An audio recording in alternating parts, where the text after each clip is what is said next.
आज मैं आपके लिए भरवा बैंगन की इतनी शानदार रेसिपी लेके आई हूँ कि हर बार बैंगन आप इसी तरीके से बनाना पसंद करेंगे। इस वीडियो में मैंने बताया है कि बिना दही बिना बेसन के इस्तेमाल किए भी हम ग्रेवी को कैसे थिक कर सकते हैं। इसकी स्टफिंग में ऐसी क्या चीज़ डालें जिससे कि सब्जी का जो स्वाद है वो 4 गुना 5 गुना बढ़ जाए। तो आप इस मज़ेदार सी रेसिपी को एक बार ज़रूर ट्राई करिएगा और साथ ही वीडियो पसंद आए तो इसे लाइक और चैनल को सब्सक्राइब करना बिल्कुल ना भूलें। सबसे पहले हम देख लेते हैं कि हमें बैंगन चाहिए और यहाँ पे मैंने 300 ग्राम के जितने बैंगन लिए हैं। मैंने ज़्यादातर कोशिश की है कि बैंगन छोटे साइज़ के हों, एक ही जगह 2 बैंगन आसानी से खा सकें, ये बहुत भारी ना लगे क्योंकि ये भरा हुआ होता है, इसके अंदर भी मसाला होता है और ग्रेवी भी काफ़ी थिक होती है। लेकिन आप चाहे तो इसमें बड़े बैंगन का भी इस्तेमाल कर सकते हैं। और अब हमें क्या करना है कि इसके किनारों को इस तरीके से रिमूव कर देना है, अच्छी तरीके से हमें क्लीन कर लेना है। मार्केट में कई तरीके के बैंगन मिलते हैं, आपके यहाँ जो भी अवेलेबल हो ना आप वही इस्तेमाल करिए। साइड से इसके डंठल को भी थोड़ा छोटा कर लेंगे और अब हमें क्या करना है कि इसे बीच से कट लगाना है। पहले एक कट लगाना है, ज़्यादा डीप कट नहीं लगाइएगा क्योंकि हमें स्टफिंग करनी है। ज़्यादा डीप कट लगाएंगे तो स्टफिंग बाहर आ सकती है। तो 2 कट यहाँ पे लगाया और चेक कर रहे हैं बैंगन अच्छी तरीके से, मतलब क्लीन है, इसमें बिल्कुल भी कोई कीटाणु नहीं है। तो बस हमें ऐसा ही बैंगन चाहिए और कट लगाने के बाद तुरंत से ही आपको इसको पानी में डाल देना होता है। इससे क्या होगा कि बैंगन जो है वो काले नहीं पड़ेंगे। तो सेम प्रोसेस है, बाकी सारे बैंगन को इसी तरीके से हम कट लगा लेंगे और ये भी काफ़ी अच्छे से क्लीन है। तो यहाँ पे सारे बैंगन को मैंने कट लगा लिया, पानी में डाल दिया है। अब चलते हैं स्टफिंग वाला मसाला बनाने के प्रोसेस में। तो यहाँ पे हम एक पैन में 1.5 चम्मच के जितना बेसन का इस्तेमाल करेंगे और इसके बाद इसे लो फ्लेम पे 1 से 2 मिनट तक भूनेंगे, जब तक कि अच्छी सी खुशबू ना आए, अरोमा ना आए और इसका हल्का सा कलर चेंज ना हो जाए। और यहाँ पे हमने बेसन को थोड़ी देर के लिए भून लिया है, इसका कलर भी चेंज हो गया है। इससे ज़्यादा अब हमें नहीं भूनना है। फ्लेम को यहाँ पे आपको लो रखना है। उसके बाद 3 से 3.5 चम्मच के इतना यहाँ पे धनिया पाउडर डालना है। धनिया पाउडर की क्वांटिटी थोड़ी ज़्यादा रखनी है। 1 चम्मच डाला है मैंने तीखी वाली लाल मिर्च, आधे चम्मच डाला है मैंने काश्मीरी लाल मिर्च, 1/4 चम्मच के जितना डाला है मैंने हल्दी पाउडर और 1 चम्मच आमचूर का पाउडर। साथ ही यहाँ पे रोस्टेड पीनट में डाल रही हूँ। आप चाहे तो इसकी जगह फ्रेश वाला नारियल इस्तेमाल कर सकते हैं या फिर अगर आपको पसंद नहीं तो दोनों स्किप कर सकते हैं। साथ ही ले लेंगे आधा चम्मच के जितना कसूरी मेथी और अब इन सब को हल्की आंच पे हमें भून लेना है। सिर्फ 1 मिनट के लिए भूनना है। इसके बाद अब क्या करना है कि फ्लेम को ऑफ कर देंगे और इसे लगातार 1 मिनट तक चलाते रहेंगे क्योंकि पैन जो है वो गर्म है।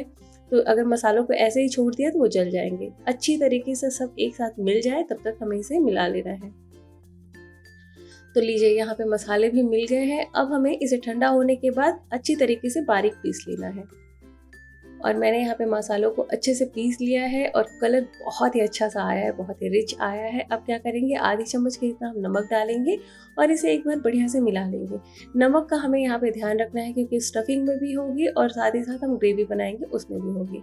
अब यहाँ पे हम सरसों के तेल का इस्तेमाल करेंगे। 1 से 1.5 चम्मच के जितना आप सरसों का तेल डालिए और अच्छे से मसालों को मिला लीजिए। एकदम कंबाइंड होना चाहिए। हाथों से जब इसे दबाएंगे आप तो अच्छे से इसमें मुट्ठी बननी चाहिए। ऐसा सा मसाला हमें बनाना है। लेकिन किसी वजह से अगर आप सरसों का तेल पसंद नहीं करते हैं तो इसकी जगह कोई भी कुकिंग ऑयल आप इस्तेमाल कर सकते हैं। और ये देखिए, है ना, ये बहुत ही मज़ेदार सा मसाला भी बन के तैयार हो गया। अब हम यहाँ पे बैंगन को स्टफ कर लेते हैं। तो बैंगन को क्या है ना, मसाले अच्छी तरीके से दबा दबा के भर लेने हैं आपको। ये देखिए, पहले इस तरीके से भरा, फिर इसे हल्का सा दबाया और दूसरी साइड से भी भर लिया। और भरते वक्त क्या करना है कि हाथों को हल्का सा इसे दबाना है, मतलब नीचे से ऊपर की तरफ दबाते रहना है। तो जो भी नीचे ज़्यादा मसाले बैठ जाएंगे ना वो ऊपर की तरफ आ जाएंगे। ये देखिए, कुछ ऐसे से ही आपको दबा दबा के अच्छे से मसाले भर लेने हैं। लेकिन अगर आपको मसाला ज़्यादा नहीं भरा हुआ पसंद है तो आप इसे कम भी भर सकते हैं। तो यहाँ पे हमने मसालों को भर लिया और अच्छे से ऊपरी लेयर को हम क्लीन कर लेंगे जो भी मसाला लगा होगा। और सेम प्रोसेस से सारे बैंगन को हम यहाँ पे भर लेंगे। तो सारे बैंगन को भर लिया है। अब हम इसे फ्राई करेंगे और बहुत ही अच्छी तरीके से मैंने तो मसाले दबा दबा के भरे हैं। जो सरसों के तेल का कच्चापन होता है वो इसके स्वाद को बहुत बढ़ा देता है। और यहाँ पे एक बैंगन बच गया, मसाला खत्म हो गया था। अब यहाँ पे एक पैन लेंगे, उसमें डालेंगे हम सरसों का तेल। मैं यहाँ पे बता दूँ आपको कि मैं ज़्यादातर सरसों के तेल का ही इस्तेमाल करती हूँ। आप जो भी कुकिंग ऑयल पसंद करते हो आप उसे डाल सकते हैं। अच्छे से थोड़ा सा स्प्रेड कर देंगे और उसके बाद यहाँ पे हम बैंगन को फ्राई कर लेंगे। फ्लेम को आपको लो टू मीडियम रखना है और 1 से 2 बार इस तरीके से चलाते हुए 4 से 5 मिनट तक आपको इसे फ्राई कर लेना है। बैंगन यहीं पे अच्छी तरीके से पक जाएगा और मसाले क्या है ना ज़्यादा निकलेंगे नहीं ग्रेवी में। तो यहाँ पे मैंने फ्लेम को लो टू मीडियम रखा है और ऐसे चला दिया। अब हम इसे ढक देंगे और यहाँ पे 4 से 5 मिनट के बाद चेक कर लेते हैं तो बैंगन अच्छी तरीके से पक गया है, अच्छे से स्पॉट्स इस पे आ गए हैं और मसाला बिल्कुल भी बाहर नहीं आया है। हमने बहुत अच्छे से इसकी स्टफिंग की है। अब हमें ज़्यादा इसे नहीं पकाना है, इसे एक साइड करेंगे और अब यहाँ पे पैन गरम करके इसमें डालेंगे 1 से 1.5 बड़ा चम्मच तेल और तेल गरम होने के बाद यहाँ पे हम डाल देंगे पचफोरन। 5 मसालों का मिक्स होता है जिसमें मेथी, राई, जीरा, अजवाइन, सौंफ सारी चीज़ें होती हैं और यहाँ पे मैंने डाला है आधी चम्मच के इतना हींग। इन सबको हम एक बार बढ़िया से पका लेंगे और उसके बाद 2 मीडियम साइज़ का प्याज लिया है मैंने और इसे एकदम बारीक चॉप कर लिया है। प्याज को हमें लो टू मीडियम फ्लेम पे हल्का सा सुनहरा होने तक पहले भून लेना है। जब ये थोड़ा सा कलर चेंज कर लेगा तब इसके बाद यहाँ पे डाल देंगे हम अदरक लहसुन का पेस्ट 1 छोटा चम्मच और इसके बाद यहाँ पे हम इसे अच्छी तरीके से भून लेंगे ताकि अदरक लहसुन का कच्चापन भी निकले और प्याज जो है वो सुनहरा हो जाए, डार्क ब्राउन सा हो जाए। तो हमने यहाँ पे इसे भून लिया है, कलर भी चेंज हो गया, प्याज भी अच्छी तरीके से भून गया। अब हम बाकी के मसाले यहाँ पे डालेंगे। तो फ्लेम को कर देना है आपको लो और डाल देना है यहाँ पे काश्मीरी लाल मिर्च पाउडर, हल्दी पाउडर, यहाँ पे डाला है मैंने धनिया पाउडर और साथ ही डाल देंगे हम तीखी वाली लाल मिर्च पाउडर। अब इन सारे मसालों को एक बार हमें बढ़िया से मिला लेना है। पहले इसे तेल में हम पका लेंगे जिससे कि मसालों का एक बढ़िया सा फ्लेवर निकल के आ जाए। और यहाँ पे मसाले अच्छी तरीके से भुन गए हैं। अब इसमें हमें डाल देना है 2 टोमेटो की प्यूरी।